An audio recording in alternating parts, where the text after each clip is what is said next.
Good evening, folks. It's Sunday night, so you know what that means. J Mack and Kev here are here to talk shite. Well, usually we would be, but tonight we're not.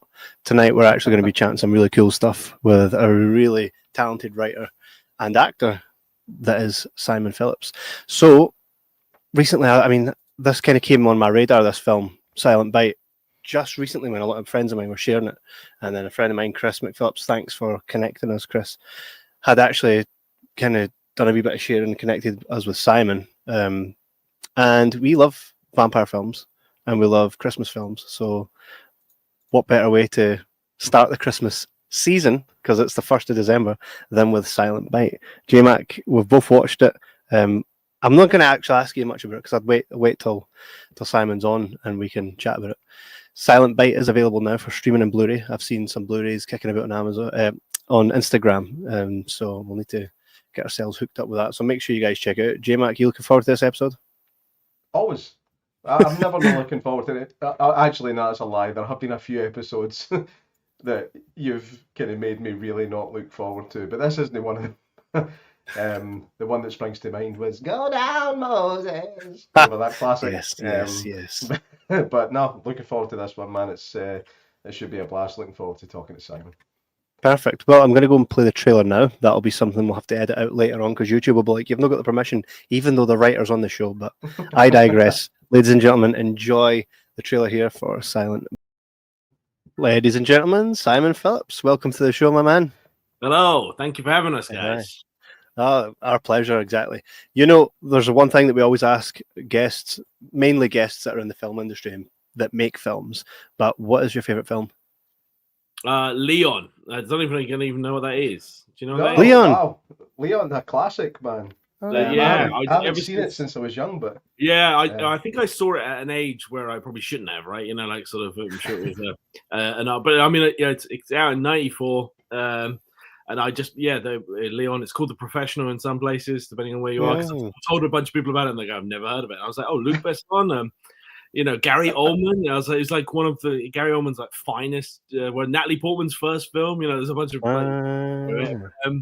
Leon all day long. Well, it's excellent. Very, very rare that somebody can actually pick one. That's impressive. No, I know. Every time we ask the question, it's like, oh, it's so hard to pick a favorite. I've got so many for so many different reasons. You're just like, no, fuck that. Leon.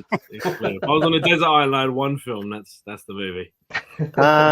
See, ours kind of toiters between like The Goonies, Never Ending Story, and all that fun stuff. But then again, I think for us, you'd have to go through genre because you can't.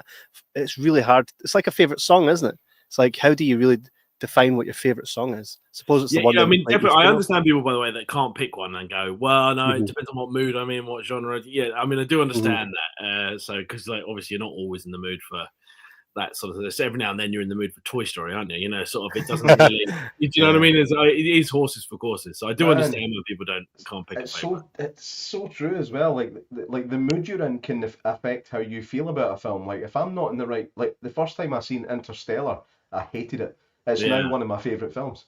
But you have that thing as well. I'm sure anybody that has anything to do with films as well, it has that weird thing. This used to happen more in the past than it does today, probably. But if you ever seen like Die Hard on TV, and you all of a sudden have to watch it, and you're like, you know, like even with ad breaks and stuff, you know, like annoying stuff, and you're like, but you've got the DVD, you know, like so you could put this on and just watch it.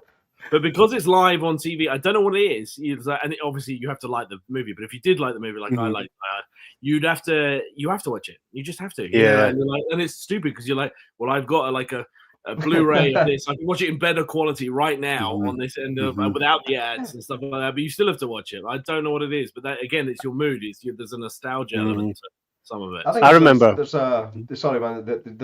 almost like for me, it's like eating in restaurants. It's like all you're doing is eating food. You do that in the house anyway, but doing it knowing that loads of other people around you are doing the same thing, for some reason, makes it better. It's like that when something's on TV, you're like, there's probably a million other people watching this at the same time as me right now, just loving it. It's something like that. There's a collective experience, which is why I still prefer going to see a movie at the cinema. I don't know if you've ever seen this, but you know when they re-release stuff in the theaters, you know, like sort of like Die Hard or something like that. I would go and watch it again, like Back to the Future. I went to see, you know, sort of. I would go watch it again just to be in a room with other people watching it. 100%. I do actually 100% and enjoy that. Yeah. I recently just left the cinema industry. My job was bringing in films, doing distribution deals with the cinema and the distributors. And what I did to make money, because of the way that the cinema industry is right now, I actually had a bit of an argument with my boss at the time, because he was like, "You want to bring back all these films that people have on DVD when there's new films coming out?" I says, "These new films are not performing." I says, "But you bring in Home Alone, right?" I says, Yeah. "Watch," right? And he was like, "This is nonsense," but okay, die by the sword, right? And you know, Home Alone outsold Avatar 2 in December in the cinema that I ran. Yeah, but I believe that, like, quite easily. As well. By the way, 100%. sorry, I don't know if you guys do. I'm probably going to upset one of you guys. I was like, Avatar 2. I'm sorry. Like, it's just the sequel nobody asked for. I don't care how well the first one did. I was like, nobody, and you can spot these things for the massive success that Avatar is. Nobody's going around at Halloween dressed up as whatever the blue people are called. You know, like sort of. I don't see any kind of like merchandise or associated. I've never seen a die-hard Avatar group. You know, like I don't know where this fame is coming from. This, you know, for Avatar. You're right. I think it's maybe just the James Cameron kind of thing. Do you know Moana though? I just went and seen Moana 2, and I thought already I've seen where they're going to go with a TV series, and I can see that this film, like Moana 2, is basically it's the setup for another couple of films. And there's a point where it's like Maui's like to Moana, "Oh, you should have told us we were changing costumes." And I thought, okay, so there's the merchandise, there's the brand new, right? There's the other doll that you need to purchase, sort of, or whatever for your kids. I need to tell you something though. I haven't seen Avatar 2 yet because I never asked for it. So I've never seen it either. But my thing is that people going, oh, it's not really Avatar 2. It's that that James Cameron is making Avatar 2, 3, 4, 5, 6. You know, like there's like all of a sudden these are all in production. You're like, was there a massive demand for that? And they're like, well, it made $1 billion. You know, or $2 billion. I think the first one made. And they're like, yeah. I mean, I think that was people being fascinated seeing it. I don't know if they were. I think everybody went to see the first one out of curiosity because it was James Cameron. But I bet if you looked at the numbers to the number 2, it's not really like what it was for number 1. Yeah, that was interesting. Eh? When you were saying there about watching something on the TV, do you remember like way back when your DVD collection would be very small because you didn't have they weren't in the 90s. They were not. You had like a TV unit full of videos and that was it, right?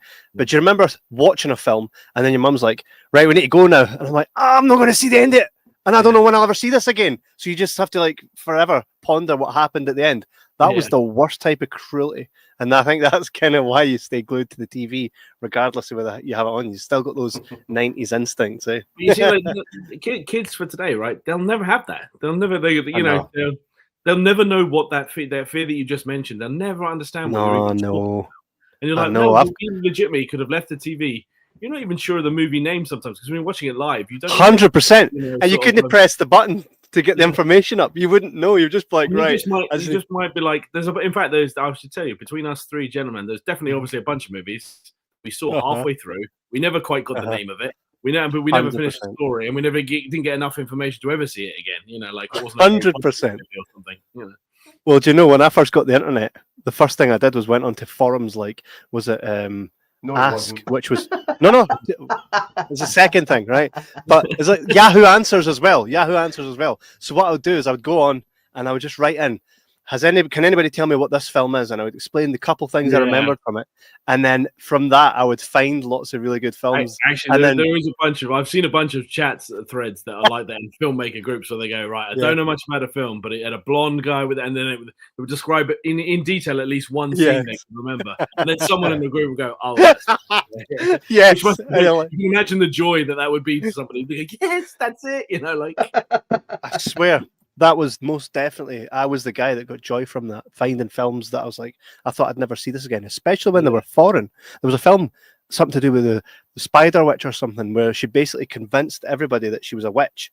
And you're watching this thinking she's a witch. By the end, it's revealed that she's kind of like the Wizard of Oz. She's not actually a witch, but having everybody believe that was, feeding her goats and stuff.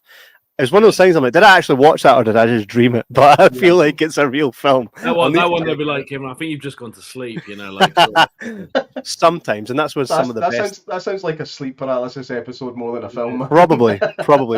Which then we could become a film if we write it, eh? And speaking of writing films, I've noticed here as well, Simon. So you really like your Christmas horrors, right? It's definitely definitely a theme within your writing here. Somebody asked me the other day, and I was like, "Sam, what did Christmas do to you?" Like, and I was like, "Oh no, nothing." Yeah, I wish I had some big story, like in the middle of Gremlins, where the girl reveals why she hates Christmas. I don't have this like horrific story. Sorry, that was a bit of an old reference. You either get that or you don't. But yeah, if I don't really have this bad story, but yes, I do like a Christmas horror. I must admit. Oh, there you go. Yeah, we're big fans of Gremlins here. I've got a couple comments here. Just Matthewman says, "Evening fellas, can confirm Avatar 2 was pish. Enjoyed this wee movie. Can it beat a great movie title?" Janice says, "Oh, I have to watch this movie."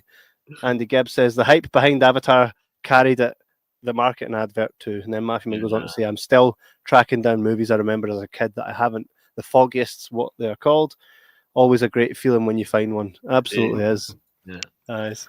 So yeah, you've definitely got a thing with the Christmas horrors. And by the way, Christmas horrors are excellent. Like I like it because it just subverts the, like obviously at Christmas you're expecting Home Alone or some feel good family film, and there's definitely time for that. But when I grew up, or not when I grew up, but like later on, I found myself enjoying the ultimate Christmas movie, obviously, which is Die Hard. But I would really like watching it at. No, I've had this debate. He disagrees. He disagrees. Right, I've had this debate with Bruce Willis, like in person. Excellent. And what was his thought? Yeah, Bruce Willis has said. Bruce Willis thinks it isn't a Christmas movie. Yeah. I'm sure he said it on one of those roast shows. It might have been the roast of Bruce Willis or whatever, but he said he doesn't think. Unbelievably, I was expecting everybody in the room to sort of, for him to agree with me. And I was like, "Come on, Bruce, it's a Christmas movie, right?" And he was like, "It's not." And I was like, "Oh, all right." Well, that was the wind taken out of my sails. I was like, "All right, well, it is to a lot of people." So how can it not be though? It's set on Christmas. He wants to get home to his family on Christmas, right? Isn't this like this is the stage being set for most Christmas films? Home Alone isn't Christmas. Why? Because he's home alone and the burglars are trying to kick his ass and he kicks their ass.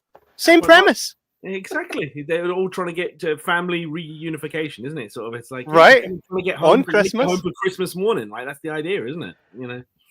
This is another episode. This is a full episode that you need to come back for. 100%. But I stand by it. I'm with you, Simon. It is a bloody Christmas film. Do you not feel festive? Do you not feel festive watching it? When you watch it, do you not go, "Wait a minute"? Yeah, there's the other thing. It's like if you feel festive watching it, that's what makes it a Christmas movie. 100%. Bear in mind that all of these movies, every movie you see, like is usually not made at the time that it's like your Christmas movies. Yes. I make Hallmark movies. They're not made at Christmas. They're made for the rest of the year. Yeah. Sort of. The last time they're ever made is Christmas. I can imagine. I did, while watching this, I did think I'm going to ask you, because I watched it and I felt like Silent Bite was at Christmas because it had every enchanting feeling that you would have at Christmas. It didn't feel like you just went somewhere, stuck some lights up. You know what I mean? It actually felt in every scene and every part of the film, it didn't feel like anything was lacking Christmas, if that makes sense. Well, so I think we cheated a little bit because we actually shot it just after Christmas. It wasn't hard to get into the Christmas spirit there because it was very much still in the air when we were right. So I suppose that because decorations will still be quite handy and all that, then, eh? Yeah, so technically, you have to know all that stuff as well. Sort of like if you went to try, if you're making movies, if you went trying looking for Christmas decorations in January, like it's hard, like sort of. Whereas if you're going to do it, you box them. Yeah. Oh, 100%. Or like us, we just box them, sit in a box all year round. Out they come, and then there it is, eh? And for some reason, they're all tangled, even though you didn't. I know. Tangled. No, never. That's another mystery of life. We'll never know how that happens to Christmas lights and your headphones in your pocket. I don't even know. There's a short film in there. I feel it. It's actually small little demon monsters, right? Okay. And what they do is they go in. Right. Yeah. Oh man, it's called The Tanglers. I think there's a film in this. There's a film. The Tanglers. The Christmas Tanglers. You guys are going to be really annoyed when I go away and make that movie, and you're like, he didn't involve us at all. No, not at all. He just took that idea. We've even got a recording of it. It's annoying. Do you know what's funny? Yeah, we'll be sitting homeless in the street with our cardboard signs saying, "We made the Tanglers. We made this movie." Simon knows about it. He's just not sharing. See the amount of times that we've actually said it. In the spirit of Christmas, he stole it from us. bah humbug. You know, the amount of times, if you go back in our like coming on 7-year history of this show, we've actually said, here, wouldn't this be a good idea? And it has manifested into a film. Now, we're not taking credit for it, nor do we believe that the people making it ever heard us. But what I would like to say is that I think we put enough of it in the universe that if it gets made, we're just like, here, we were never going to make it. So well done that it actually got made. Imagine that. There's another film, right? A guy that thinks up a film and then someone just starts making it. Makes it. Right. I've got one claim to fame. I don't know if you guys know this. I went to university in Stirling, in Scotland. Oh, nice. Yeah. And I invented, I swear to God, in 1998, I can even tell you when it is, vodka and Red Bull. Nobody was drinking vodka and Red Bull together in one drink. Yeah. The Red Bull had just sort of entered the market, but like at a grocery store, you know, it wasn't a mixer. And I swear I kicked it off. I was like, people were like, this is never going to catch on.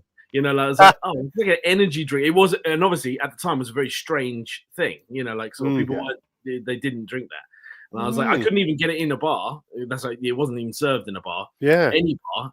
You know, I had to like get it and then have a bottle of vodka when you're pre-drinking with your university friends, and that's what I would drink, and then let it caught on. But again, unlike you guys, I am claiming credit for that one. I was like, but I can't work out who to sue. You know, I was like, nah, somebody stole the idea.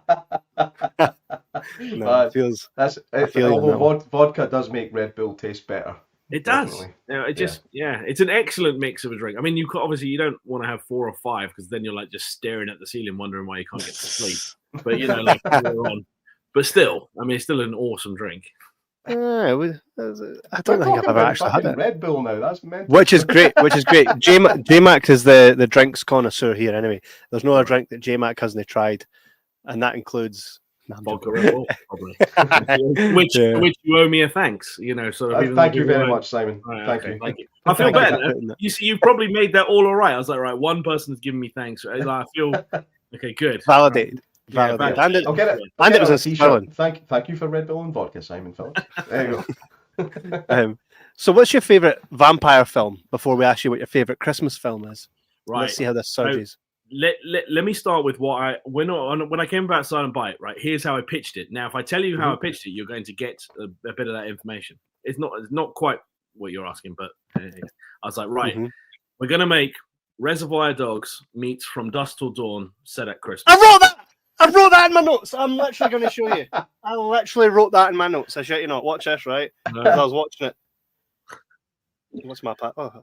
Now, obviously, when I use these words, I go, I need to be inspired by, not we stole. That's another I 100%. Where is it? Here we go. In my notes, right here, right at the very top. I don't know if you can see it. Right, see it. I can't see it. Oh, I can see that. Yeah, Reservoir Dogs. Yes, it is. That's literally the first thing. So when, like lots of people, whenever you're making a movie. By the way, if you can't say that about a movie in one line. People don't like it because they go, I need to be able to understand what it is very, very quickly. You know, like the trailer's only 90 seconds, so it's like you have to be able to explain the movie pretty quickly. So you know that's the thing. So it's nice when that happens. Matthew Mann even said this. He said, reminded me of a Christmassy version of From Dusk Till Dawn 2, another sequel that wasn't needed. I've got that as well. Anybody remember From Dusk Till Dawn 2? Is it From Dusk Till Dawn 2? There's a trilogy. There's a trilogy. Actually, From Dusk Till Dawn 2 stars Robert Patrick. Oh my goodness. I had no idea. I'd never even heard of that. Yeah, there's a reason, man. Oh, there's there's obviously, was not great. First one great. No, and nothing. I assume nothing to do with Tarantino, right? No, I don't think so. Right, I think it may have been made by Asylum Pictures. Asylum.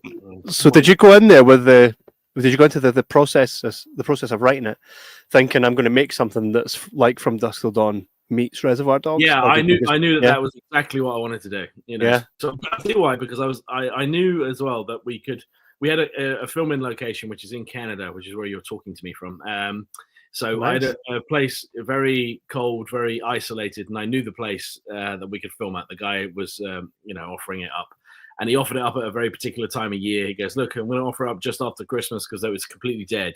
So you can have it then for a couple of weeks, and you can make the movie here, and that's it. So knowing that, I was like, okay, I knew where we could film it, and I knew that it would all essentially it's all a film in one location, even not quite like Reservoir Dogs, but it was trapped in one place. So I knew that we wouldn't be able to afford to stage a very good robbery, as in without it looking, shit. So, so I was like, oh, well, I'm going to do for Reservoir Dogs it then. You're just going to hear about the robbery, yes. Sort of, you're going to know that we've immediately done that. It's just not part of the story, which it wasn't anyway. It isn't actually about what's going on. So there wasn't need. So with all that in mind, that started to, when somebody limits you to what you can do, it actually kind of makes it quite good, because you can't, if somebody gives you $100 million to say, make a movie about whatever you want, that's actually quite a big problem. Totally. Like now you can do anything, So. Sometimes just the idea that something goes on and leaves it to your imagination. Like, I think that's, like, we enjoy that in certain, like you say, Reservoir Dogs, you don't actually see the robbery, you just kind of see what happens after, because that's where most of the drama is. You can kind of make up what's going to happen in a robbery, It's just the robbery.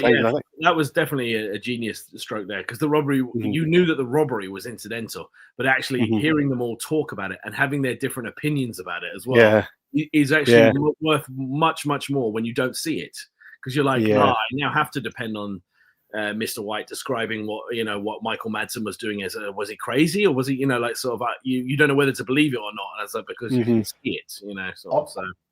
On a kind of personal level, I don't like heist movies and robbery movies. I find them pretty boring most of the time. There are a few exceptions, like Inside Man with Clive Owen was actually pretty decent. But I'm just not a big fan of heist and robbery movies. So something like Reservoir Dogs or Silent Bite, where they just leave that bit out, and the rest of what happens after, that's always the interesting bit. Yeah, because I'll tell you why, it's with a heist or a hostage situation, it's tough, because you inherently think, oh, there's a lot of drama here because it's a heist, it's a hostage, and you're like, there is, but it has to happen quite quickly. Like it's actually like Die Hard or one of those films. It's actually quite an art form to try and keep a hostage, sort of movie going all the time. It has to, you have to keep it tense, but it can't be the same, because holding a gun to someone's head actually gets boring after a while. It's like you have to kind of there has to be a variance in it. It has to the stakes have to up slowly. But if you begin with a hostage scenario, how do you up the stakes? Like Die Hard manages to escalate sort of consistently, and it does it pretty well. But it's actually quite tough to do. And most writers are lazy. They think once they've got the hostage with the cops outside, was inside, they think, right, that's the drama right there. And you're like, it is for 30 seconds, but then you'll need something else then, sort of after that. So you still need colourful characters to with depth to fill out the otherwise it won't be fun. I love Die Hard, but I don't think of it as a heist movie. I think when I'm watching it, I forget it's a heist movie, because they do everything else so well. I think the heist is like a catalyst to the rest of the event. Yeah, it almost sits in the background. It's not, it's not. I'd say it's not that important. Obviously, it's the foundation of the movie, but it isn't what you think about. Like sort of you think about Bruce Willis versus Alan Rickman. Like sort of. And what's funny about that is, by the way, that's how they're clever about the heist. The two people, the good and the bad, are actually both inside the heist. So the cops outside are almost in the background. Sort of they're actually not the part of the fight. The fight is going on inside the building.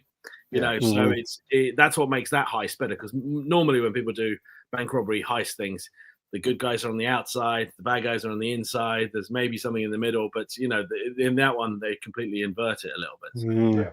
Our friend Ben Treblecrook, he wrote a book called Old Habits, Die Hard, and it's supposed to be the next Die Hard film, and I know that he's talking to a lot of people in the Die Hard camp who are they're into it, but they're just not there yet. And do you know Jeremy Sandy? Are you aware of that actor? I'm one of those faces, people. Sorry.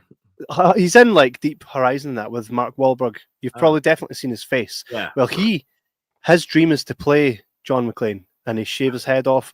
He will shave his head off. Shave his hair off. His hair. He's going to do the head bit. That's a bit and he looks quite convincing as John McClane. So it would be interesting to see if they do any more of that. Because I know that I could tell you something I know about that from behind. Really? They are going to do another Die Hard, but it will be using him with de-aging stuff, and it will get somebody to. But they will actually. They're going to use that de-aging CGI to make another one. I think is the. Oh, really?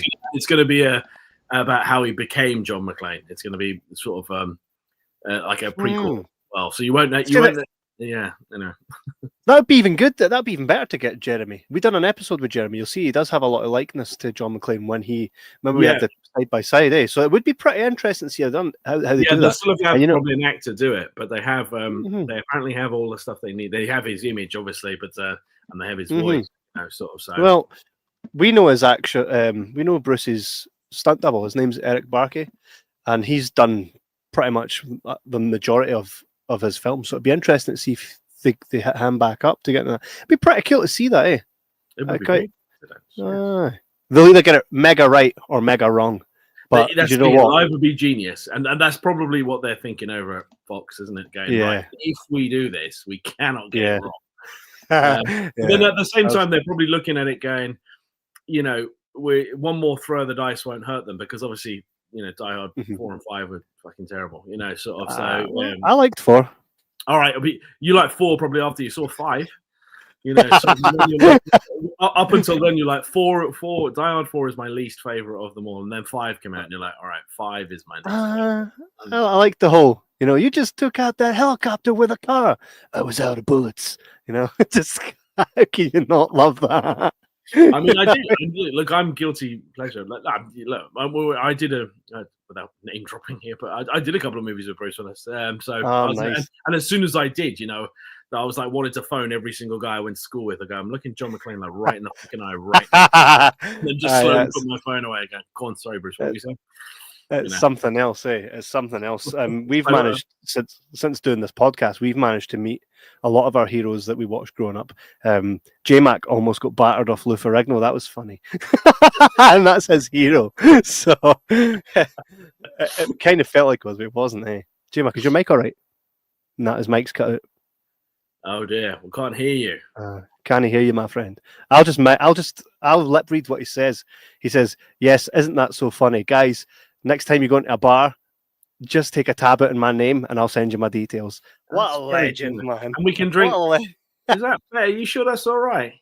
Yeah. Yeah. And then we can have all the vodka Red Bulls we want. That is very all of them on J Mac, eh? Very, very sweet.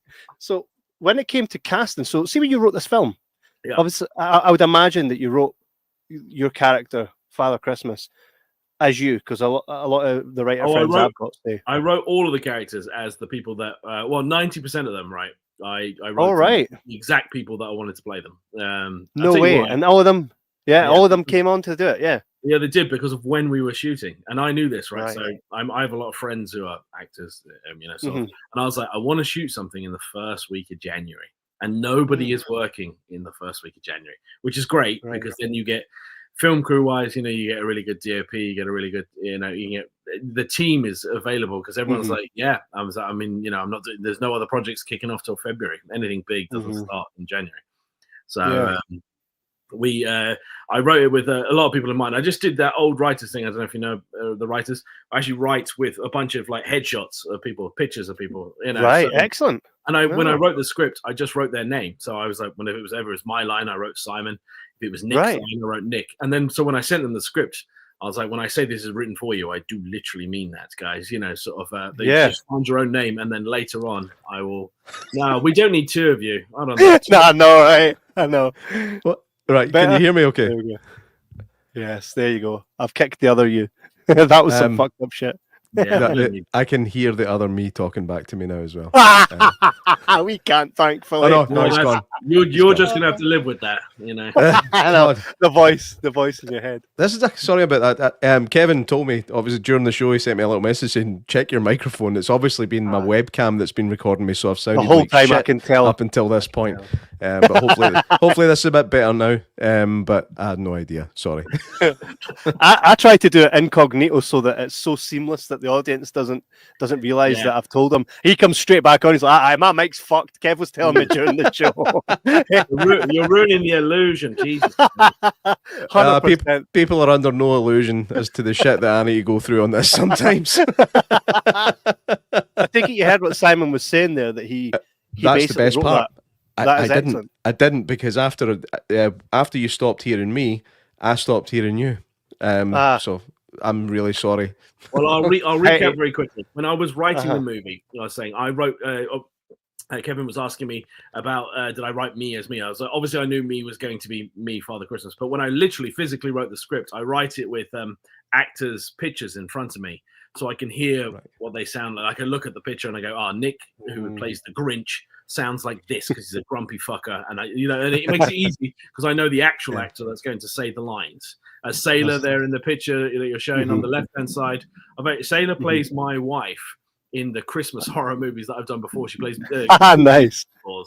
So and I know all these guys, and that's Nick there on the back on the right-hand side. And the only person, and so I wrote it with 90% of the cast in mind. The only person I didn't know is the guy on the left, was Luke, which works wonderfully because the group doesn't know who he is, everybody in the group knew who it was except for that guy who was kind of new to us. So what was your description of him? Say again. What did you write down as a description for that character? Right, so I actually wrote it with another actor in mind. So I still had somebody else in mind. His name was Blake Canning. I'm going to give Blake Canning a shout because he missed the movie. Hey. I know he likes it when I do that. So I wrote it with him in mind, and he was kind of like he was a bit innocent and a bit naive and a bit geeky sort of. He doesn't belong in the group, sort of. Yeah. And that's him and the girl Camille who plays Jeannie. They're the heart and soul of the movie. Those are two people both in the wrong place at the wrong time. He's a member of this gang and he doesn't need to be. She wants to be a vampire and really she just ran away from home. They're both in over their heads, and they don't belong, sort of. So that's what carries the, the heart of the movie through, Yeah. I hope, anyway. A wee bit of Romeo and Juliet there as well. Yes, they, but it's fortuitous, you see, because they need each other as well. Sort of. So, if only to see, what the other one should be doing. Yeah, I read online. I don't know if this is true, and if you don't want to answer it, it's totally fine. But I read online that this film cost $9 million to make, and it grossed $25 million. Is that true, or is that that is not my movie? I don't know where that came from. Right, because I looked up online, if that helps. And I was like, well, fucking done for like independent. I thought that's excellent. I thought. No. $9 million. I looked into that as well, and I got 250k as a budget. Right. Is that 250k is the right number? So it doesn't sound very impressive against your 9 million, I'm afraid. You should have just went with the 9 million. But we also just released on streaming and DVD and Blu-ray. Yes, look at that. Beautiful. You get my plug in there. Yeah. We just released, so we don't even have the numbers of how well it did because it doesn't go. We didn't make it to go theatrical. Sort of. So as when you make a movie, it's not an accident usually. People go, oh, can I see it in theaters? And you're like, you've either made the movie to go to theaters or you haven't. Sort of. And we knew we weren't going to do that, so we were like, no, we want to come out late November. We know exactly when we want to hit, right after Halloween. Yes, please. Are you? It is Christmas time, and I do still have contacts. Like basically, the people that I hired before I left the industry still. I'm still tight with them. I could probably see about getting that a little run in an independent Scotland. I'd love it. And then, I keep coming back to Scotland. I was just in Scotland like 3 weeks ago. Yeah, I made a movie up in near Edinburgh, just south of Edinburgh. But it was with Timothy Spall and Lily Allen. Excellent! I literally just wrapped on it now. I'm not even sure. Are you allowed to tell us what it's called? Am I allowed to say that? Yeah. Well, I've said it now. It's on IMDb. Yeah. All right. Okay. Anyway, it's sorry, just checking on. No, I'm not. Okay, don't say that. It's called Virginia Woolf's Night and Day. It's like a period movie, but it's shot just south of Edinburgh. There, sort of. So excellent. Well, I keep getting drawn back to Scotland. I went to school in Scotland, so Yeah. Scotland's my favourite country, man. Like I've got to the point. There's no need to say that. Like, just let's relax. No, I'm so sick of going abroad now. It's just because I hate airports. So I love Scotland. I want a holiday in Scotland for the rest of my life. I just fucking hate airports. You feel like a criminal, and you can just drive. You would not like being an actor. I'll tell you that. If you don't like airports. Well, I like being a very unsuccessful actor. I do enjoy that. because One that I've keeps you never in gone Scotland. anywhere. Yeah, I've done 2 short films in Scotland. That'll do me. Well, when I was in the cinema industry, the perks of being on this podcast is we meet a lot of, whether it be independent or major companies. I would always say to the guys that were doing, and we had independent films with John Travolta in it as well. Like, so there was some, and the thing is, I for a good while would run a lot of these films in the cinema, and it would get such great feedback. I think one thing that should be done these days, especially when cinema's in such a decline, hence why I left it, right? That really there should be like a stream of independent films. They do need to take more of a risk rather than having Moana in 7 different screens all throughout the day. That they're not going to fill all 7. They may fill 3 or 4, and that's if you're major and in the city, right? Why not open up one screen and dedicate it to a big chain of independent films? You know what I mean? So I tried to do that, and a lot of the independent films got a lot of great feedback. You know, I think it is. We seem to be missing that, don't we, lately? As choice, you know, like sort 100%. It's like, and there's never been a time where more stuff is being made, sort of. So, you know, I mean, obviously, there needs to be a bit of quality control on it, but yeah, I mean, you know, sort of, it does. It's mad that it doesn't happen as much as it should happen, because the idea is that, well, if the movie's any good, it will make money and it will be popular, and you're like, and that's not necessarily true, you know. Like, it's like, well, if no one sees it won't, you know, like sort of, and that you're asking a lot of people, you know, to find it. Well, look at the success of stuff like Terrifier. Like, Terrifier, in my opinion, right, the first one, I got bored watching it, but the kills are quite gory. The second one, I actually was like, why the fuck am I watching this? Again, the gore, the kills were quite extensive. The third one, I thought, oh, okay, there's the story. I started to get more invested in it. But because it was so different and different from what people were used to, people really enjoyed that. And because of that, they rode that wave, and it got them to where they are now. And I think really that we are spoiled for choice when we're at home. Look at all the streaming services. I've still got a backlog of films that have been recommended from friends, and I'm like, God, because we get sent a lot of films from distributors to do reviews with, and sometimes they'll send us actors, and we'll chat away to them. So we always have like a backlog of films that we need to watch. And a lot of the time, I'm so glad that they reached out to us, because we would never have seen these films otherwise, because there's so much choice, you know? Yeah. No, it's definitely it's the enemy to any independent film. It's like the not making a movie is just getting word of mouth out there about it. You know, like sort of getting the marketing right, because you know, you can't compete with the studio marketing, and obviously it's tough. You know, sort of to get column inches in anything or any airtime or at all. You know, especially, and when you're releasing a movie, as you know, you have to coordinate it. It's not much use to you 3 months later. You kind of need it when you come out those first couple of weeks. Yeah, totally. I thought you're going to make a sequel to Silent Bite, right? Called Holy Bite. No, I don't. I don't think there is a sequel in it. Somebody asked me about that the other day, and I was like, I don't even know what the story would be, but I haven't really thought about it. I don't mind making it a one hit. This is the problem with the world right now, is that people make a movie and its success is in like, well, did you make a sequel? And you're like, I mean, if I didn't make a sequel, that doesn't mean it wasn't successful. You know that, right? So it's like sometimes stories are, like my favorite movie in the world is, you know, it doesn't have a sequel. I still think it's pretty perfect. You know, Goonies doesn't have a sequel. It's coming. I was about to say, welcome. I think a Goonies thing is coming though, isn't it? Oh, why? Why? More than likely, you know.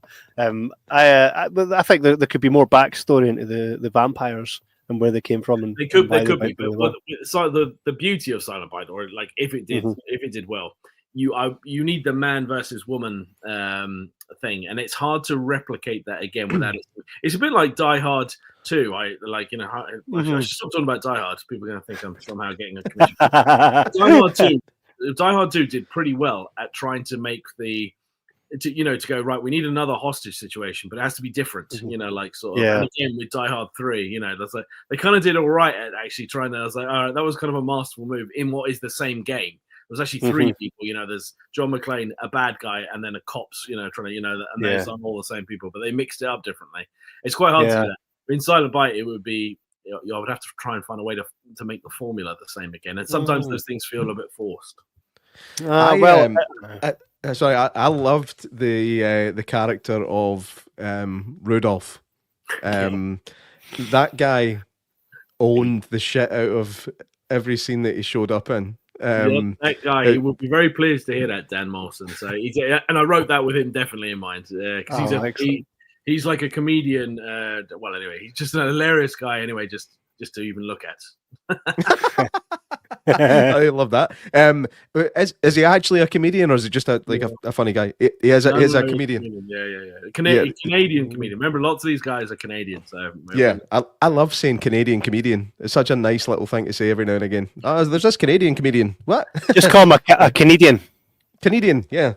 Canadian, but yeah, he seemed like he was really having fun. In fact, you all did. Was it fun to make, or was it a pain in the ass? Well, it was 8 days, or rather 8 nights. So 8 nights of anything is always, like we filmed at night in this place. But it was fun because it was like a 2-week adventure for us. We went up to this place and everybody was all in the same place. We didn't leave this place because there was nowhere to go. It really was pretty isolated. But it didn't matter. It was a hotel. Like, we had our food and drinks and everything are there, sort of everything we needed was in that one roof. So it was really nice to go away to make a movie, sort of, and not and just focus on that. So, and I was doing it with 90% of the people I knew were friends of mine in the cast. Anyway, not the crew, but the cast were all friends of mine. So it was great to be able to do that with them. So yeah, it was actually quite good fun to make. One of our standard questions tends to go like, so how did you go about casting this? It's your mates. It was my mates, and like whenever I'm doing this sort of things, and number one, I've made a few movies, so I pick up friends, but also like talented people, along the way, and you're like, man, you're really good, and you just need something like Rudolph, like Dan Molson. I was like, you just need the right thing. I was like, but if I write you something, I was like, I know that you'll kill it because I know what I'm putting you in, because you'll be brilliant. So it's nice to be able to do that, but it's also nice to be able to give my friends a job at a time of year that they wouldn't probably have a job. That makes me more popular with them, and that's how I live my life. I have to buy my friends. I feel you. Matthewman says, still space for an iconic Scottish slasher movie, Saturday Bite Fever. Saturday Bite Fever. That's not bad. I'll see you guys in a year's time when I've made the movie and I've stolen off whoever that guy was. That's Matthewman. Somebody should write down Saturday Bite Fever. That's great. He's telling his folks. Matthewman. There's a guy in the background like this. Ooh. Yeah. Go on. I'm listening. Matthewman is he's one hell of an artist. So what he does is he creates. What's funny is like, we'll say something on the show, right? Something ridiculous. And then he will send us like a really high resolution, like it was made in the 80s type of film poster.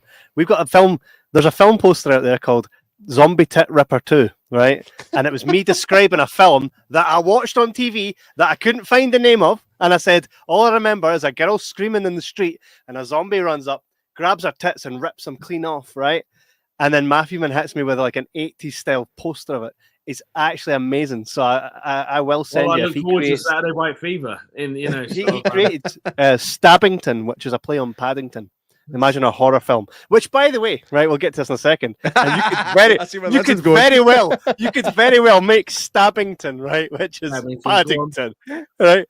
But there's a craze right now, and I think it's because the IP has come up. Like I think it's like if you wait 100 years or so, we've seen it with Winnie the Pooh, Blood and Honey, right?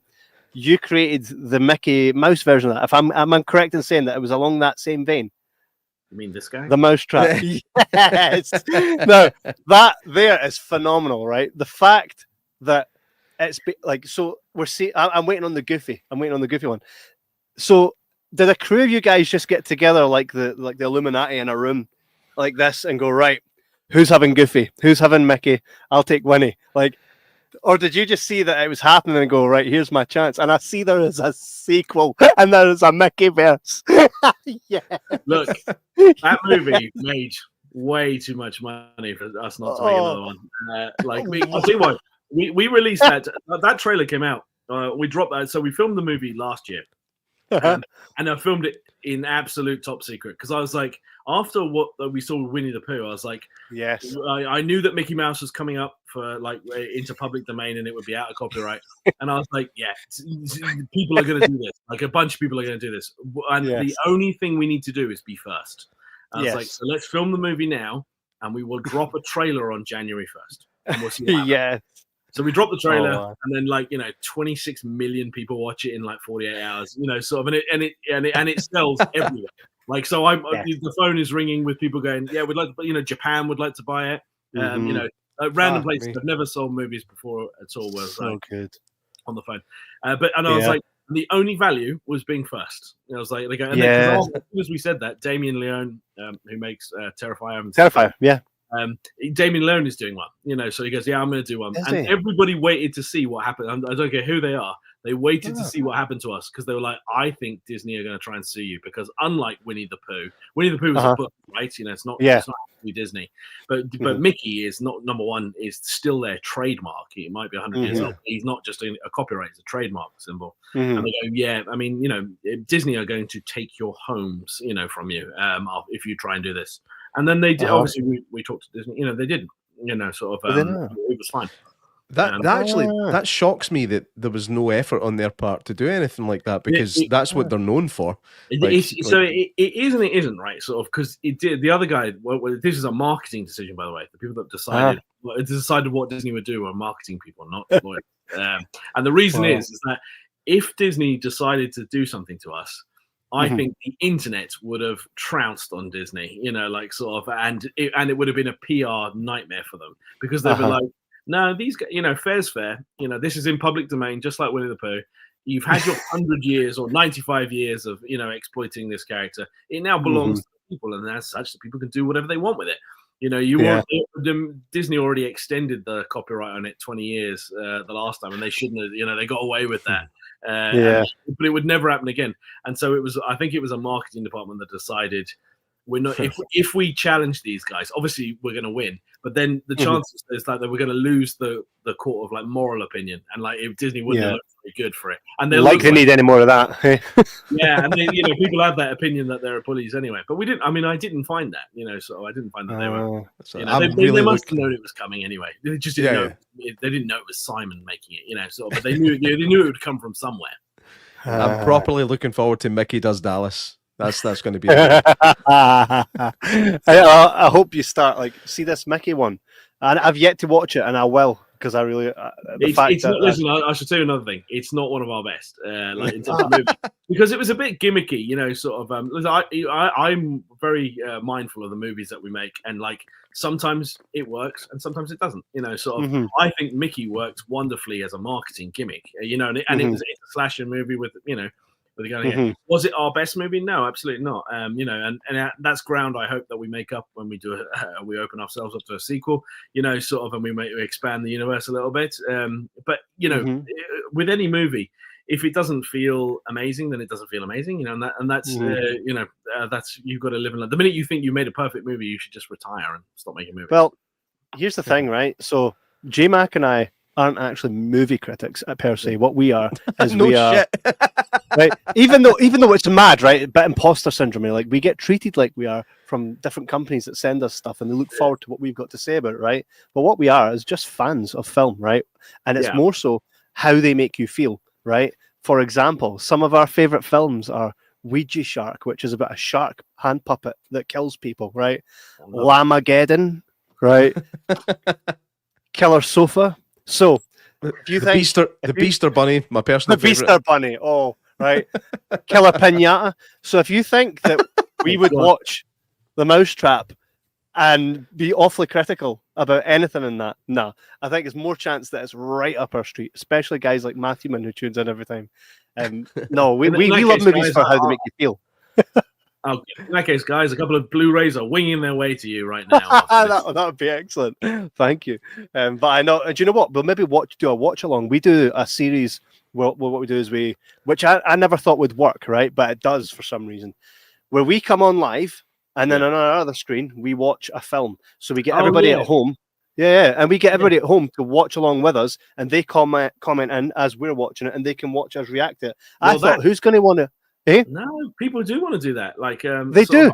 I said one of the movies that we signed up for. Can't remember what one it was. They were on about these watch party things, and I was like, "What do you mean?" And they described it, and I was like, "Oh, do people do?" I was like, "Do people do that?" And they're like, "Yeah," and they want to see what you're thinking of it and stuff like that. But they watch it in a group, and there's a message thread and everything like that. Yeah. Well, that's what we do here. I thought that I said, "Well, try it." I says, but I can't see anybody wanting to do like sit around for an hour and watch us laughing at a film or whatever. But we decided to only do it with films that were like out there, Ouija Shark, Lamageddon, stuff that we can actually talk through and react to. Because if you're sitting there watching, the Shawshank Redemption, it's just going to be like this.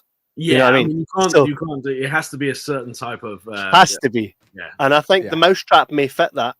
So I think we should do a watch along with them. That'll be the next watch along we do, the Mousetrap. Okay, let's do that because that's good fun. And if you do that, I'll get the director in and you could even come on with us. You'll be the first person to ever come on with us. Do you know how many directors, actors, and that we've had on, and they've says check out our other film, and I'm like, well, let's do a watch along, and they're like, I'll be there. I was like, well, yeah, and then they don't show up.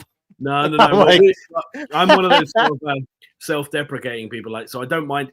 I don't assume that people will love what they're watching as well. It's like, like sort of, we tried something here. I don't know if it works. Like sort of, I don't mind that sort of honest critique as people go along. I quite enjoy it. It's always good. It's always good to have a good laugh. One time we got caught out and we felt so bad. A guy aptly named John Williams, right? That's how I remember his name. He made a film called, was it Crispy's Curse? Crispy's Curse. About a do you know that way where it's demon. Like, it's not crazy enough for us to be laughing, right? It bored us to the point where we're like, oh no, like either go mega shit or be very good, right? Don't bore us. And we got really bored, and I was like, oh, that's just like, even if they filmed it on a camera and we could just laugh at the lighting or something like that, just something that was intentionally bad. And we got bored watching it. And I remember saying like, oh, this actually sucks. And then the guy came in the comments, the guy that made it, and was like, oh, really sorry about that. I'll try better on my next film. And I was like, I'm so sorry, dude, because I know you spent lots of money and this probably was your dream. I was like, so I apologized to hell. I was like, here, I says, your film wasn't that bad.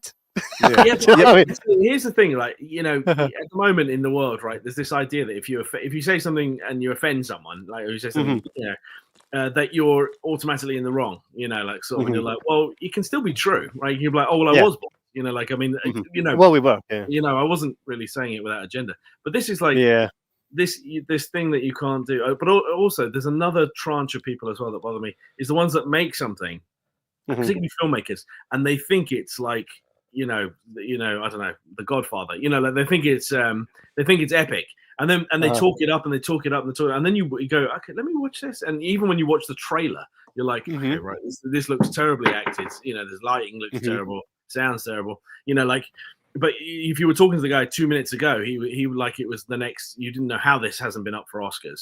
Sort of. So, and that really bothers me. It's that early, I don't know, Britain's Got Talent or something. When the people come on and they're like, show me the meaning. And they're like, hey, stop.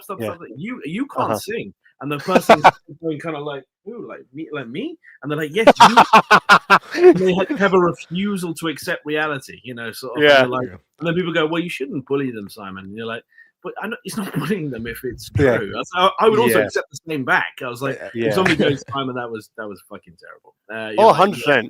Fair enough. Yeah. I think we're quite comfortable. If anybody was to tune in and say anything about what we do, I'd be like, well, that's fair enough, because we're aware of what we are. You know what I mean? Yeah. We are never going to be power in that. So I totally agree. People owning that is actually, it makes them slightly better than they are. Like sort of, so I think being able to like look back at the work that you've done and kind of spot the imperfections and learn from it is another thing as well. Like we did that the short film that we made that I starred in. Like I watch it back now and I'm really proud of it, but there's certain moments where I'm just like, shit, I wish I did this different and that different. What's the process you go through? Like, just say when you're editing your films or when the films are being edited, like, do you ever get moments like that where you're like, that's shit, but I can't fix it now, so I need to use it, and it pisses me off? I mean, there's always those ugly bits in moments. Even I'll challenge anybody to think. I bet James Cameron, in fairness, has moments he doesn't like in movies. Like in his own, and there's just 100%. There's nothing they can do about it.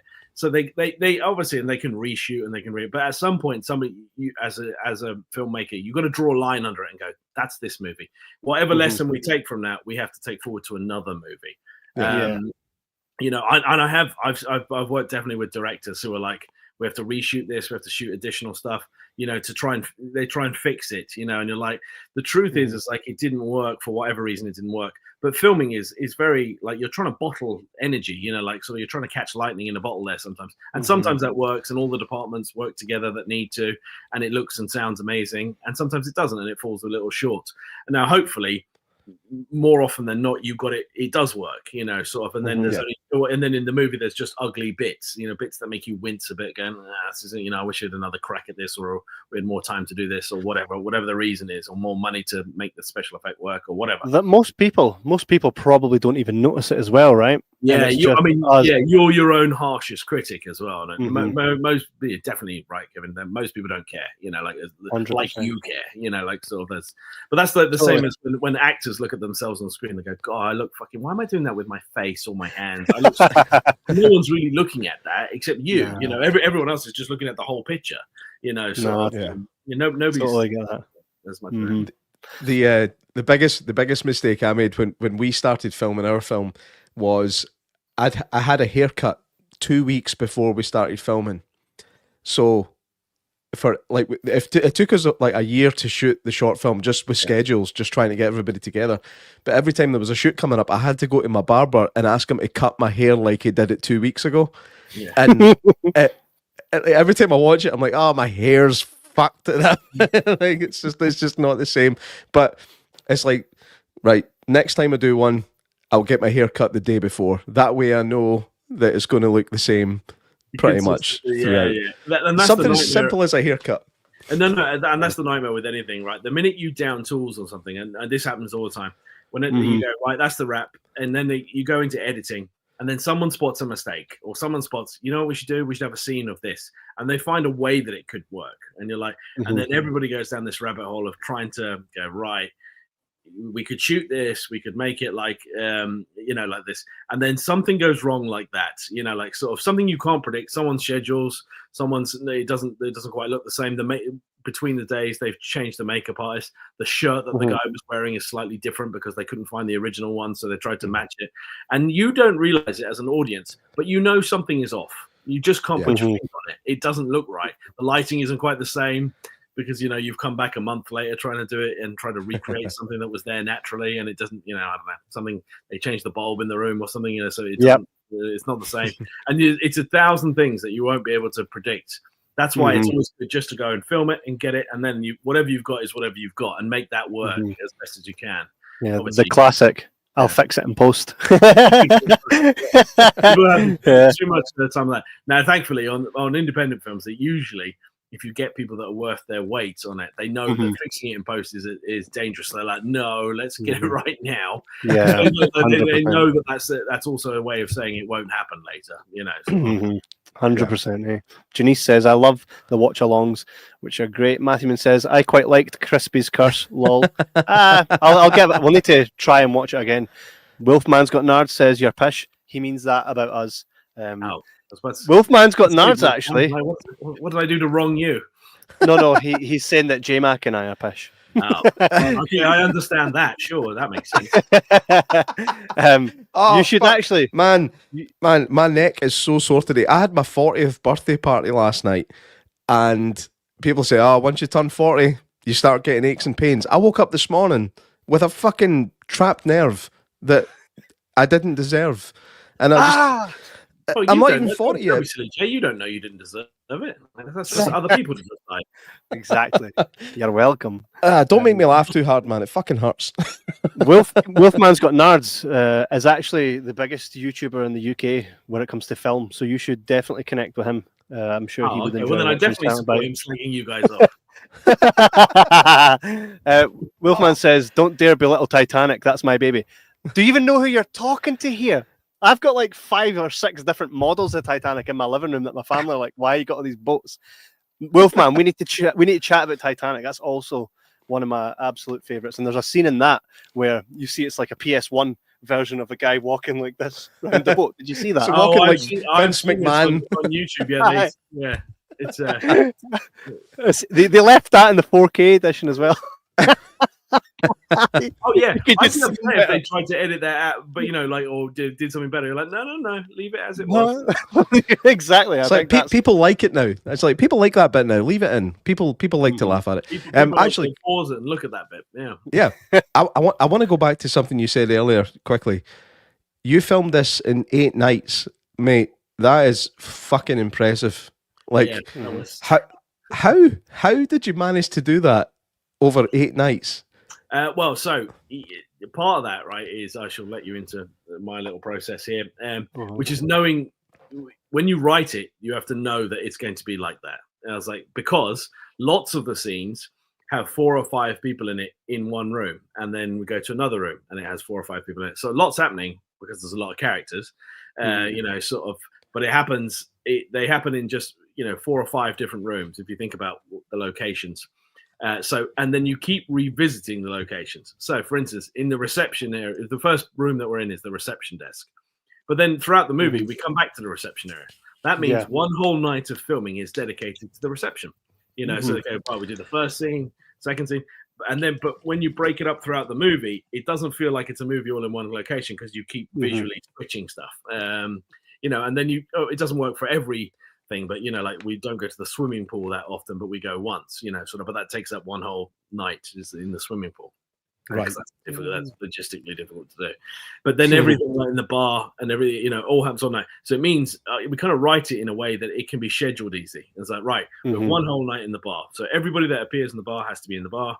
And that's even if characters come in and out, it means that they like the bar and they get it looking the way they want it to look. And then the whole night is us filming in the bar. We actually film the bar 2 nights, but essentially the idea is like you block shoot the location and you split up, but you have to know that when you're writing it, go right. You can only switch locations 7 or 8 times because we've only got 7 or 8 nights. And then we have to go outside as well. When we go to the gas station and stuff like that, if like the Rudolph stuff at the gas station, obviously that's shot on a different day, because that isn't that location, sort of. So we do the driving and the other stuff later on because we don't need to do that in the key location. So we break it down like that. So, but you have to know that when you're writing it. Sometimes people just write something and go, "This is a really cool idea." And you're like, "It is very cool, but how easy is it to execute?" Now, if you're a writer, producer, an actor like Simon is, you'd start to know I can see the problems coming beforehand, and I know I'm going to be the person to help deal with them.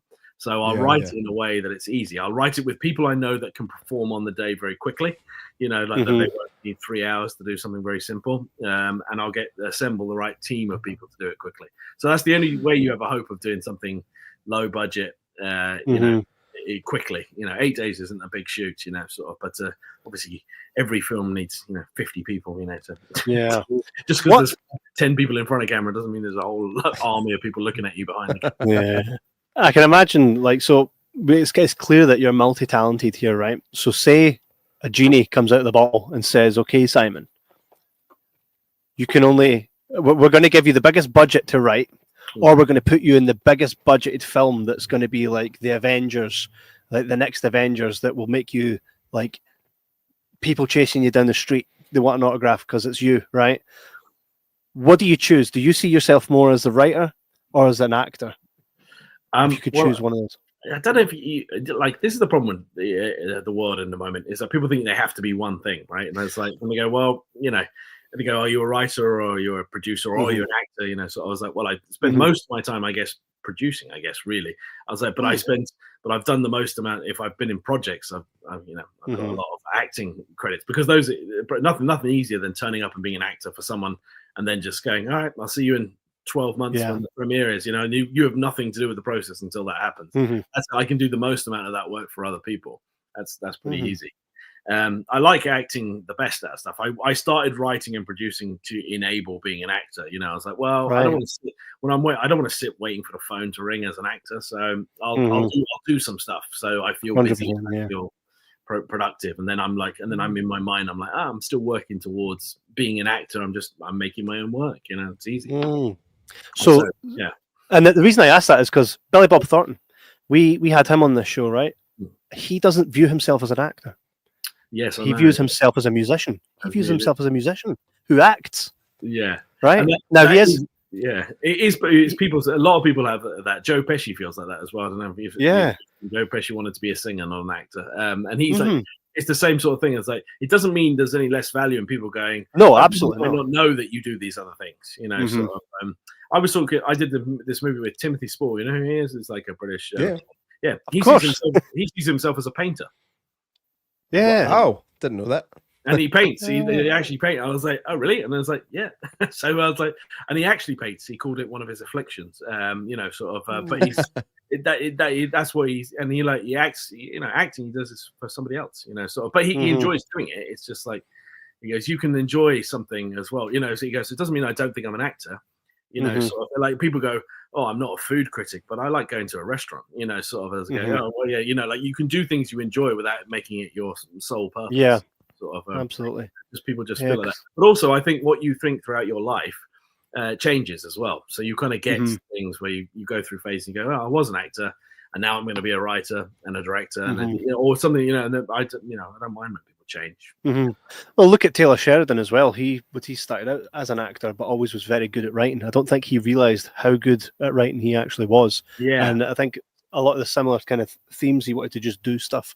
And what better way to do stuff than to write, you know, the type of stories that you want to. I mean, look at Sylvester Stallone. Taylor and Sylvester Stallone, they you know, the two good examples of guys that could act and could do it all. But they used they also used everything they had immediately available. Like Terry that whole Yellowstone show is based at his ranch, isn't it? Like he owns that place.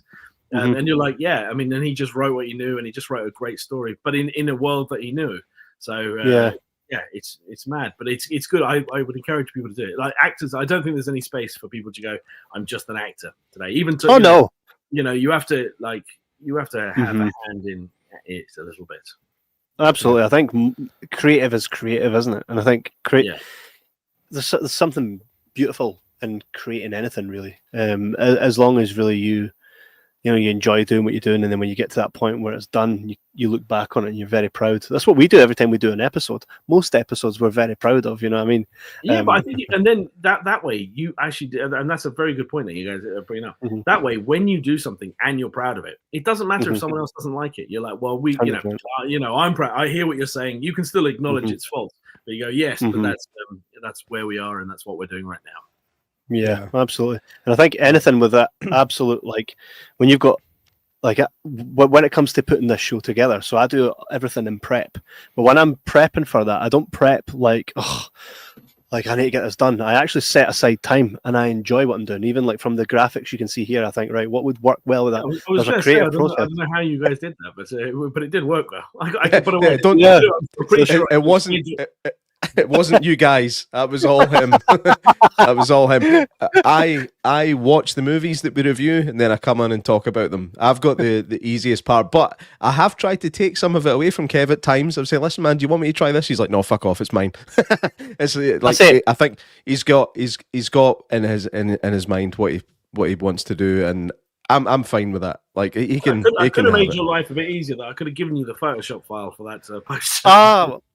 I like a challenge. Plus, Jay, whilst you, I don't know if you know this, but whilst you were muted, he was saying that you were pretty useless at any task you tried. I literally was just about to say that. The real version is J Mac goes, "Can I do this for you?" I go, "Yes," and then I never see it. So I'm just like, "Oh fuck." Yeah, and then you're like, you know what? I started you off with something too complicated. I should have put you. I should have asked you to take care of this pencil for a while. You know, J Mac.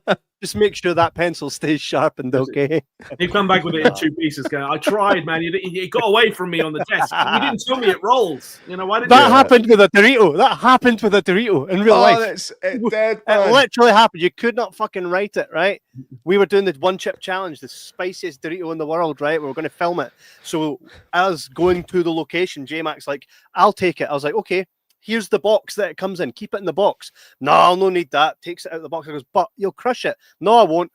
Rips the box up into the bin, puts the Dorito that's in like a wee bag into his pocket. We get there, it's fucking dust. I went, I specifically remember you giving me that in a packet. You did not give me a box. I would have kept it. There was 100% a box.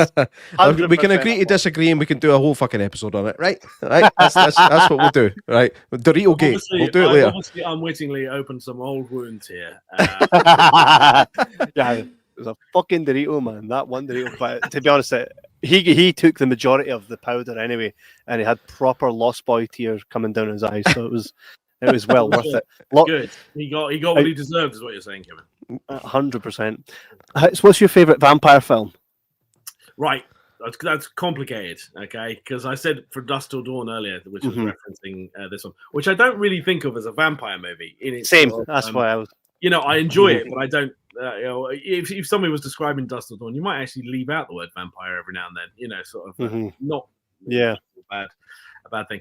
I like Let the Right One In. I like a very creepy vampire film. The original, not the US remake. But the original one. So I kind of like my vampire stuff a bit creepy, not sort of jumpy. So I'm not massively a fan of Twilight and stuff like that. But I was just about to ask that. I mean, you don't like your vampires sparkly? Well, it's like Twilight originally isn't a vampire movie. It's kind of a teen romance. Like sort of the fact that it's things. And Lost Boys. I mean, there are great vampire movies. I'm an interview with a vampire guy. I do really like Interview with the Vampire. Sorry, Neil Jordan's. That's a masterpiece, because also the story, those characters are incredibly well fleshed out. And that's the temptation, is it? When you make somebody a vampire, they think, oh, I know exactly what that's supposed to be like, and they don't need to have any backstory at all. But I think it's much better when you know the backstory of Interview with the Vampire thing. And I'm going to say one terrible thing here, which you guys are going to hate me for afterwards. When I grew up, one of the shows that I loved growing up was Buffy the Vampire Slayer. My wife's the biggest fan. My wife is the biggest fan. I love that show. I don't get what it is. Sort of. I thought it was genius. There's my wife right now. There's my wife. Not a film, but Buffy all the way. So get this right. Get this. If you look in my living room, my living room, there's Buffy stuff. There in my hallway, there's a picture of Spike and my wife. I also got the same picture with Spike. I'm not even a Buffy fan, but we went that day and I was showing support, right? He's wonderful. I've actually spoke to him. He was quite nice. He wasn't a big fan of Sarah Michelle Gellar. But you know who I spoke to as Xander? Nicholas Brennan. Yeah. He's mental in real life. Like, I think to be honest, right? I think he was always mental. They just kind of bottled him a little. Yeah, he got kind of. I think he kind of got worse. When I met him, he was very much like he couldn't sit still for a minute, and he was like, there was kids right in the front row, and he was just like, yeah, fuck all this, and people were like, oh, and he's like, what? You scared of fuck? He's like, let me, and then he started telling everybody the history of the word fuck and why it's not actually bad and all this. I was like. And you can, and then you get your answer of like, I wonder why that guy doesn't work more. And you're like, yeah, yeah, I know. It's mental though. Buffy the Vampire Slayer. It skipped me. It was out when I was the right age for it, but I have through no choice of my own sat through every episode and everything. My wife is literally the don't try and make it out like you had a gun to your head for 7 seasons. Like, you can. It's all right. Listen, you can say that you like it. You're all right. It's all right. It's all right. Guys' wives can drag them into things that they don't want to be involved in. I know so many guys that started looking forward to Love Island. Do you know what I mean? But you can get away with Buffy. You can get away with that one. You can't get away with Love Island. Fuck Love Island. It's decent. Buffy's decent. I like it. And then there's worse things for my wife to love, but she's the biggest fan and could talk to you for hours about it. Eh? Oh, I love Buffy. Yeah, but then I felt bad after sort of slagging off Twilight and then going, but I do like Buffy, and you're like, essentially that's the same thing. But I felt like Buffy is much better written. You see, sort of. So I was like, oh no, I like this. That was Joss Whedon. They mixed it up a bit as well. It wasn't just vampires. They started bringing in other things to keep it interesting, and none of the vampires fucking glowed in the sunlight, which was that was very nice. That was the thing, and it was interesting. They had to, because it was a show, they had to make the vampires a bit more. They weren't 2-dimensional. They had to give it background, and that was, and that's where Joss Whedon's thing was kind of became interesting. So I was like, it was. Like that. And then they had I always liked they had the token British guy in there, Anthony Stewart Head. So yes, he does a great Frankenfurter. Yeah, so as an actor coming into Hollywood, sort of, I was like, oh yes, see, they like British guys. They do. That was my example of that. Oh, by the way, the scar that you've got in Silent Bite, were you writing that just like, I'm going to have a fucking scar? I want a scar. No, it was supposed to be. There was from a bit of the story that we didn't actually use, but I might still use it going forward about how I got the scar. In the sequel, it's in it. Well, Holy Bite. Okay, we're definitely not supposed to say anything. All right, if there was a sequel, the way that you would know that Simon wasn't a vampire might be that he shows up without a scar. See, if you think about it, vampires don't have scars. So if Simon turned up in a sequel, remember, if you've seen the movie, Simon, you don't quite know what happens to me. You don't see it. So did I just says I'm fucked. I will also remind you that this episode is live. There is no editing. And by the way, and technically in Scotland, like, so even though your character's like, I'm fucked, right? Yeah. Doesn't necessarily mean I'm dying. In Scotland, we come home from work and we go, I'm fucked, right? Well, so it could just be that Simon was fucked. Like, I'm it could be that Simon is fucked as in he's turning into a vampire. And that's how he was fucked. You see? Definitely not supposed to send you, and I definitely didn't remember that this episode is live.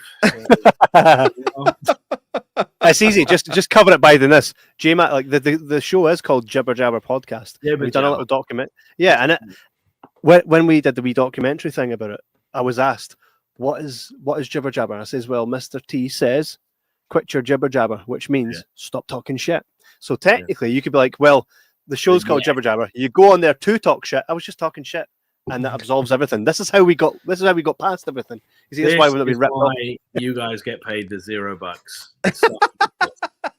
Almost zero, next to zero, but pretty almost covers itself. So 7 years in, I mean, it's like all great journeys, right? Yeah, just that 1,000-mile journey. Yeah, you're right at the beginning. But it's all with passion and love. I genuinely loved Silent Bite, and I'm glad that we got a chance to watch it, because without doing this show, we don't always get to meet interesting people like yourself and great talented filmmakers. One thing as well, shout out to Taylor Martin, who directed this. I've had a look at some of the stuff there that she's done previous.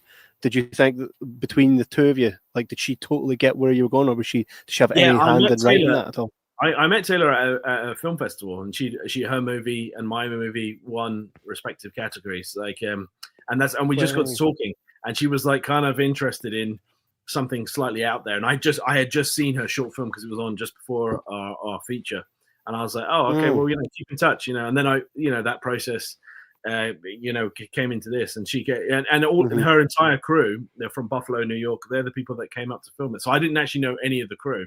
Right. But I kind of sent her the script, and I was like, look, I don't have a director, so, do you want to look at this? And then she was instrumental in getting it all together. So it was, I mean, they did a great job, sort of, and just making it had to feel, some of these movies, it's easy to give someone a script, but she made it feel right. And I was like, make it, it's a horror movie, but it's horror comedy. Now the comedy has to be second. It can't be first. Not everything is a joke. People should take it a little seriously. But obviously, it's inherently funny, some of the things being said, sort of. Yeah. So you have to bear that in mind when making the movie. That's how the scene does. No, absolutely. It's great. And you think you'll work together again in the future? Oh, I'm sure. Yes. If there was another movie that was well, man, I've got to stop talking. Holy Bite. Yeah. Holy Bite. Saturday Bite Fever. Right, I'm going to have a look online and see if Holy Bite has been reserved as a trademark. I'm going to do it before I can get off this. Get online and have a look at that. No, I'm just kidding. It's been a pleasure chatting to you, Simon. Thank you so much, guys, for tolerating. You're always not at all. You're always welcome on the show. Definitely come back for the watch along when we watch The Mousetrap, because I actually will I will. I'll watching get Jamie Bailey as well along to the director. Yes, please do. Awesome. We're Awesome. And by the way, if you ever need a slightly overweight Scottish actor for anything, this guy, right? After listening to that story about how you messed up your haircut on your own exactly. film. And fuck the Dorito as well. Won't do And that the again. Dorito thing, like, what kind of advert is this for your ability to be a reliable person to deliver anything? Give me a monologue, I'll do it. But yeah, just as long as we don't have to get you to hold a chip at the same time. Janice says, I think you're a great guy, Simon. There you go. You're down with Janice. She's obviously drinking. That's good for you, Janice. Janice is actually coming on our episode, not next week, but the week after. We're doing a Gremlins Christmas deep dive. We get our extended family on sometimes to jump on and tell us it's her favorite film. So we're inviting her on in the next wee while. Let me tell you one quick thing about him. So the guy that plays as Zach Galligan, who's the guy that plays Billy in the Gremlins. I did a couple of movies with him. And I didn't know this until recently. He was telling me that Howie Mandel does the voice of Gizmo. Did you know that? Yes, I've heard that. I have heard that. And I had to go and look that up. And I was like, but it sounded so stupid. I was like, I don't know why you would make that up. You know, like sort of like, what a weird thing to make up. And it was totally true. That's awesome. Do you know, like what? Well, I was watching Gremlins with the family not too long ago, and Judge Reinhold's obviously in it. We met Judge. He was really nice. He was actually really nice. And it's also the second time he and what's her name again? The love interest. I forgot her character's name. It's Phoebe Cates. Yeah. Phoebe Cates. Yeah. So that's the second time that they two together had made a film together. The first one being Fast Times at Ridgemont High. Right. And I had said that to my wife, and she was like, "Oh, okay. Like, how's that relevant?" I was like, have you ever seen Stacey's mum video, Fountains of Wayne? I says, that's Fast Times at Ridgemont High. You know, the part where she gets out the pool. Yeah. And she just did this. She went, what part? I've never seen that part 50 times. Have you not? You know what part we're talking no, but I like that. I like seeing actors who have worked together previously come together again in another film. There's a beauty to that, especially if they've done so well. Like if they had such great chemistry in a previous film. Dakota Fanning and Denzel Washington, they were in the latest installment of The Equalizer. Yeah, and I thought, and even see the way they meet each other on screen.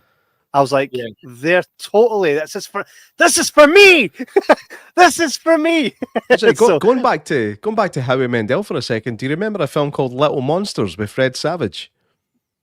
No. Fred Savage is just a kid, and he's he's convinced there's monsters living under his bed, and it turns out that there is. Like under his bed is a portal to this monster world.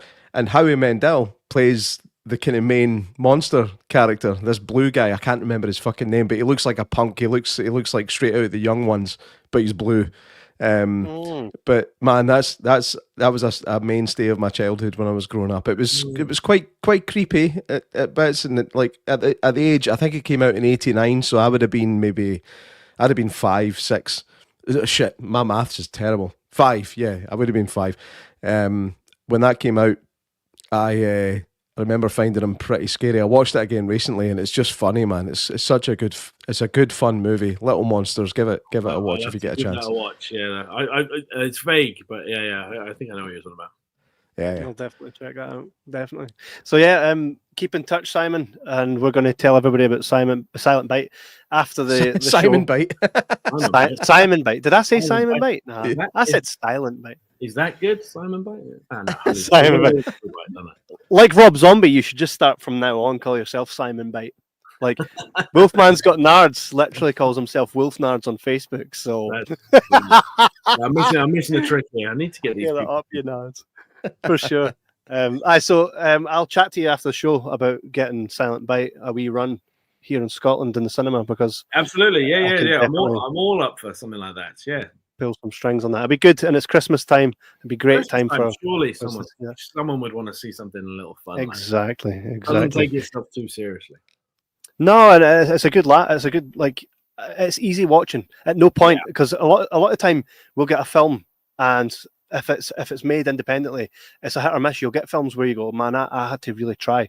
I didn't have to try to stay focused on TV on this one. Do you know what I mean? I wanted that for it as well, that you don't really need to it's not a thinker, you know. Sort of like Mhm. just a popcorn type movie. Is like watch it, enjoy.